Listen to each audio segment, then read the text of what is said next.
Yan, C15A Plus na Glock din siya. Yung may plus na mga na may silencer siya.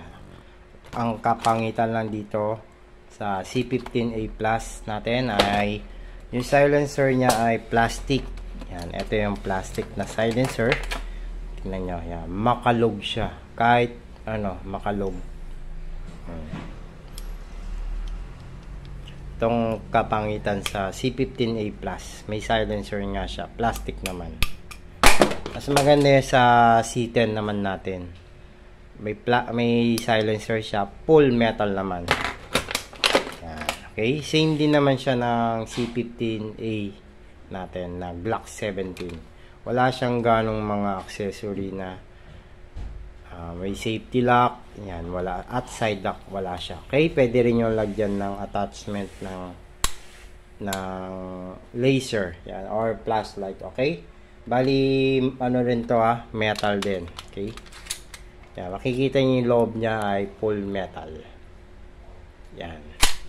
Okay, same din naman siya ng kanina. 13 yata itong full niya, kaso 12 lang lalagay natin.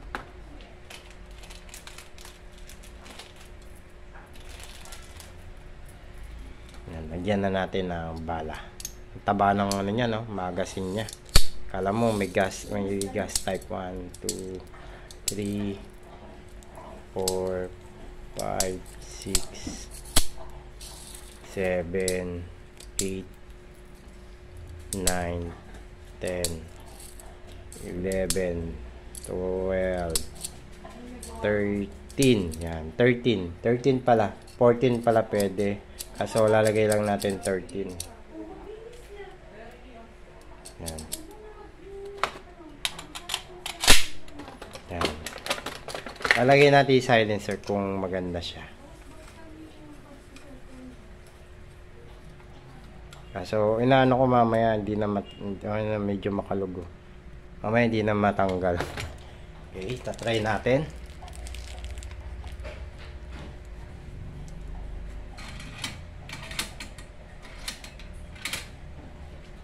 Kaya natin kung nasa align yung ano niya.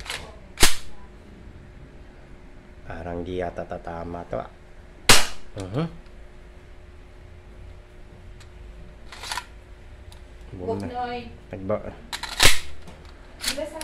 Ulitin natin. Doon kayo mag-usap. Yan, teka lang, magulo kasi yung ano. Yan. Ba? Pangit ng silencer niya. Kung tama naman, makalog lang siya. Pasok. Parang hindi siya ganun kalakas pag may silencer. Tama naman. Yun. Pangit. Tanggalin natin. Yan. Medyo ano, mas malakas siya pag walang silencer.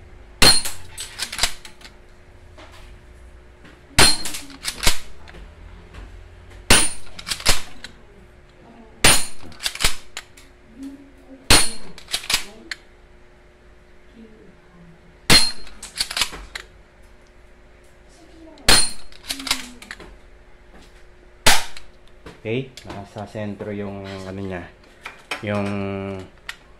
yung sight niya. Yan. Okay, bili lang kayo ng ating ano dito.